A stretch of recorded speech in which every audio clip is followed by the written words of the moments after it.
নমস্কার সকলকে, good morning. কেমন আছো তোমরা সকলে? আশা করছি সকলে খুব ভালো আছো।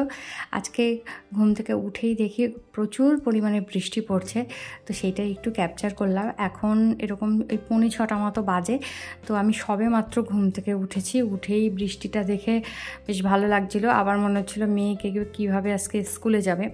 আজকে পাঠাবো না বললে হবে না, কারণ আজকে ওর স্কুলে ফ্রেন্ডশিপ ডে সেলিব্রেশন হবে আর কালার্স ডে সেলিব্রেশন হবে, তো বাচ্চাদের মধ্যে আলাদা রকম একটা উত্তেজনা থাকে।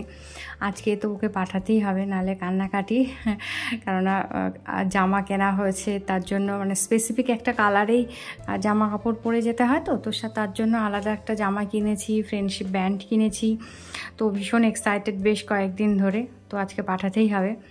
যাই হোক, ওকে তুলে দিয়েছি, দিয়ে এবার ওকে গুছিয়ে নিয়ে এবার ওর খাবারটা একটু তৈরি করে দিচ্ছি। একটু কমপ্লান আর বিস্কুট এতগুলো দিলাম, বোধহয় খাবে না, তবু আমি খাওয়ানোর আর কি চেষ্টা করব।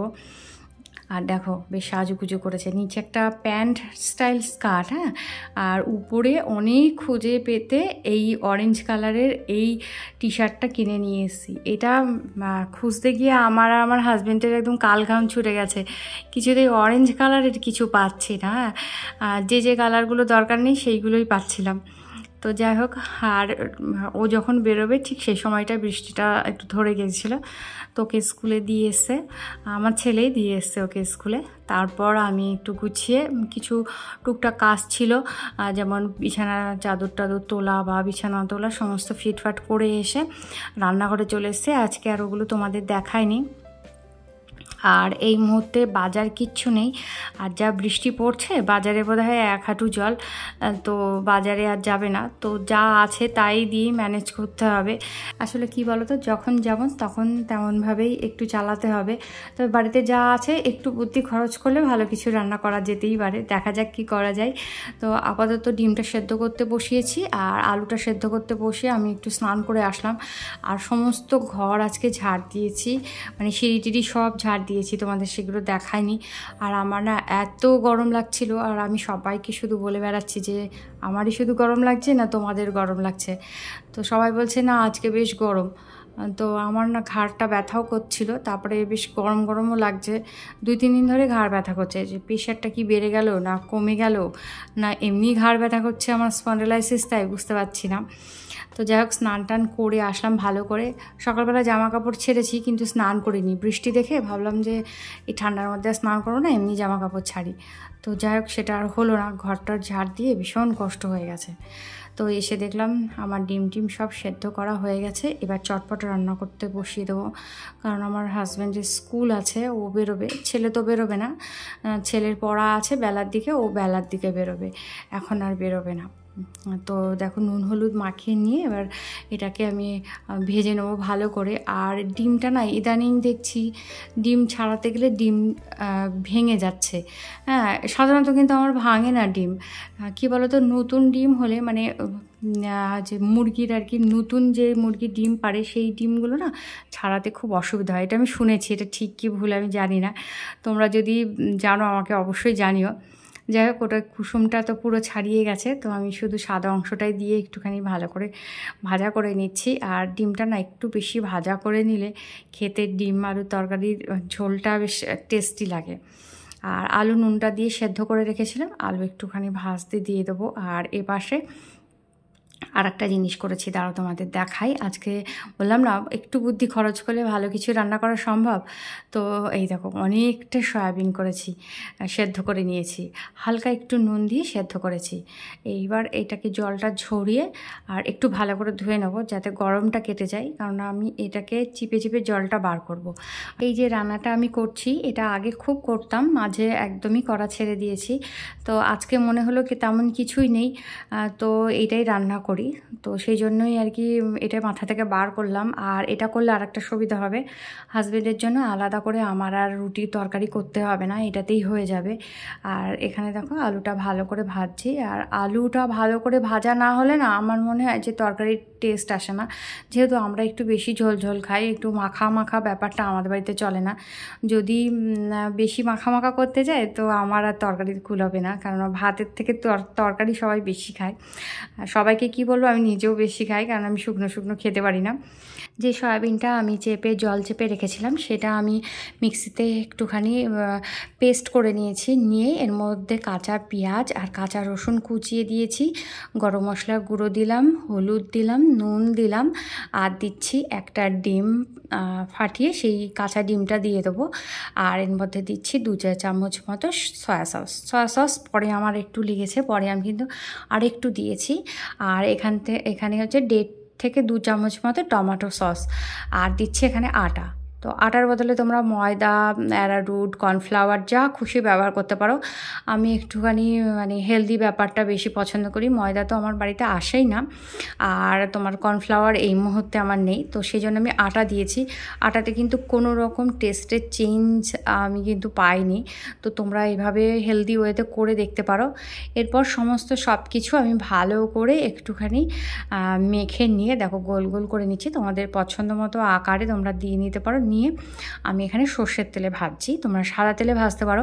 আমাদের বাড়ির সর্ষের তেলটা সবাই খুব বেশি পছন্দ করে, একমাত্র লুচি আর মাঝে মধ্যে পরোটা করতে আমি একটুখানি সাদা তেলটা ইউজ করি, তাছাড়া খুব বেশি আমার সাদা তেল লাগে না। তো হালকা আছে আমি এটা লাল লাল করে ভেজে নিয়েছি, বেশি আছে ভাজা যাবে না, তাহলে ভেতরটা একটু কাঁচা কাঁচা থাকবে। তো আর এই সব রান্না করব, আর আমার ছেলে কিংবা মেয়ে আসবে না খেতে, সেটা হতেই পারে না। মেয়ে তো বাড়ি নেই, ছেলে আছে, ছেলে চলে এসে গন্ধে গন্ধে, মা তুমি কী রান্না করছো আমাকে দাও। তো ওকে একটুখানি সয়া সস দিয়ে দিলাম। এটা এমনি খেতেই খুব ভালো লাগে, জানো তো, চায়ের সাথে খেতেও বেশ লাগে। তো ওদেরকে দিলাম, রান্নাবান্নাটা পুরোটা কমপ্লিট করলাম। আচ্ছা, বড়াটা ভেজে তারপর কিন্তু আমি এটাকে যেরকম চিলি চিকেন করে আর কি সেইভাবে রান্না করেছি, সেটা তোমাদের দেখায়নি, কারণ হাজব্যান্ড খেতে চলে এসছে আর আমি আর সেই সময় কুলিয়ে উঠতে পারলাম না। তারপর ও চলে গেছে, তারপর টুকটাক কিছু কাজ ছিল, টেবিল পরিষ্কার করা, কারণ খেয়ে গেছে। ওর টিফিন গুছিয়েছি। আর ওর টিফিনে কি দিলাম বলো তো, এই বড়াটা দিয়েছি, বড়া না সরি পকোড়া দিয়েছি, আর একটু স্যালাড কেটে দিয়েছি। এই হচ্ছে ওর আজকের টিফিন। আজকে রুটি বা অন্য কিছু দিইনি। দিয়ে আমি বাসন কোসন যা ছিল মেজে ঘষে নেব। নিয়ে আমি এই আমার পুরো সিঁড়িটা আজকে মুছবো। সকালে ঝাড় দিয়েছি, এখন মুছবো। একেবারে একসাথে করা আমার পক্ষে একদমই সম্ভব না, কারণ আমার না ভীষণ ঘাড় যন্ত্রণার ব্যাপার আছে।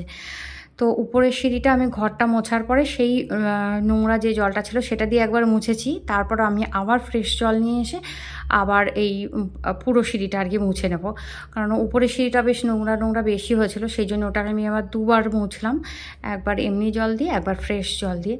সাথে আমি একটু লাইজল নিয়ে নিয়েছি। নিয়ে সমস্ত কাজকর্ম করে দুপুরবেলা একটু বিশ্রাম করেছি।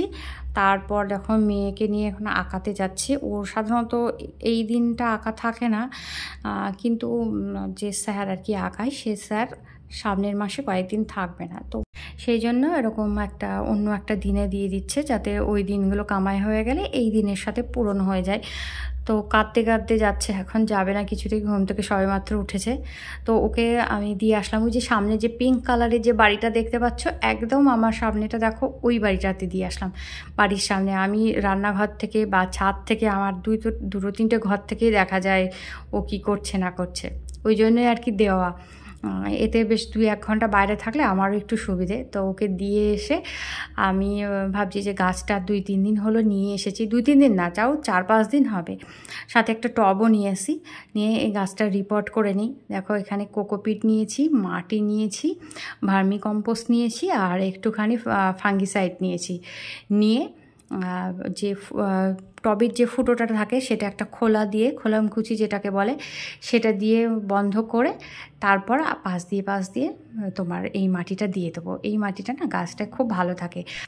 আর এই যে গাছটা দেখছো এর নাম হচ্ছে কোলিয়াস, আর এই ইনডোর প্ল্যান্ট সাধারণত ব্রাইট লাইটে ঘরের মধ্যে মানে খুব ভালো আর কি হয়। এর আগে আমার ছিল বাড়িতে, ঠিক এই ভ্যারাইটিটা না, এর থেকে একটু অন্যরকম, কিন্তু বাড়ি যখন আর কি দোতলা করলো, তখন আমার দোতলার প্লাস্টার বা রং টং করলো, তখন আমার গাছগুলো সব নষ্ট হয়ে গেছে। তো সেই জন্য আমি আর একবার নিয়ে এসেছি, আর সাথে না একটা মিষ্টি করম চা নিয়ে এসেছি, তোমাদেরকে অন্য একটা ব্লগে দেখাবো। ওই গাছটা ছাদে রাখবো, ওটা তো ফুল সানের গাছ, ওটা তো আর ঘরে রাখা যাবে না। ভাবছি ছোট্ট করে একটুখানি ছাদ বাগান করব ধীরে ধীরে, অবশ্যই একদিনে সম্ভব না আমার পক্ষে।